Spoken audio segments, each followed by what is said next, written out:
humarap sa National Bureau of Investigation ang grupo ng nagpakilalang mga dating miyembro umano ng Philippine Marines matapos silang ipatawag kaugnay ng aligasyon nila hinggil dito. Para sa detalye, live na magbabalita si Gio Robles. Gio, may ibinigay ba silang pahayag?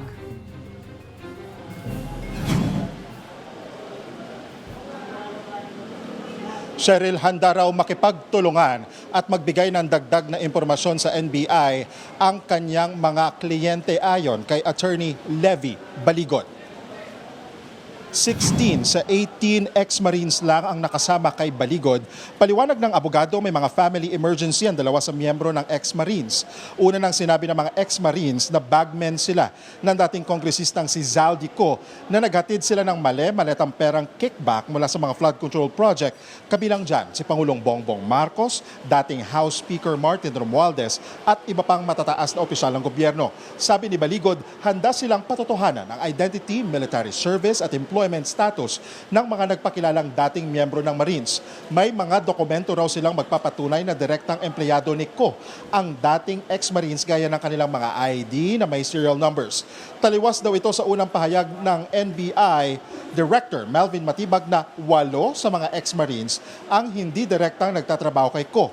Iginiit din ni Baligod na hindi totoong bayad ang mga dating Marines. Pinaliwanag din ni Baligod kung bakit iisa lang ang affidavit ng 18 bagmen ni Co, bagay na kinuwestiyon ng NBI. Pakinggan natin ang pahayag ni Baligod. Alam nyo, kaya nga may tinatawag tayong joint affidavit kasi kung may common knowledge, pwedeng pagsamahin. Diba? Kaya pag makikita nyo, yung unang portion ng affidavit, ang ginagamit naming pronoun doon ay kami. Kasi lahat sila empleyado.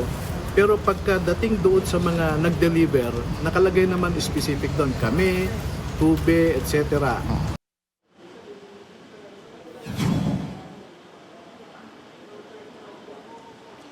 Dumating din si former Congressman Mike Defensor. Kinumpirma niya, tumutulong siya sa mga ex-Marines dahil naniniwala raw siya sa mga nalalaman ng grupo na may kaugnayan sa korupsyon.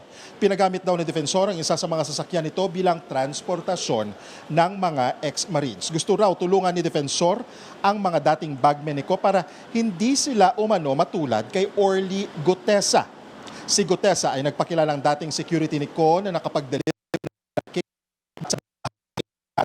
Natanungin natin si Defensor kanina kung alam niya ba kung nasaan na si Gutesa. Hindi niya rin direkta itong nasagot dahil wala rin daw siyang ideya kung nasaan na ito ngayon. Narito ang bahagi ng pahayag ni Defensor. Ang nakikita kong mali, hindi dapat kami ang pinatawag. Dapat ang imbestigahan yung mga binigyan ng pera. Dapat ang imbestigahan yung patutuo dun sa pag-aabot ng pera, ng mali-malitang pera.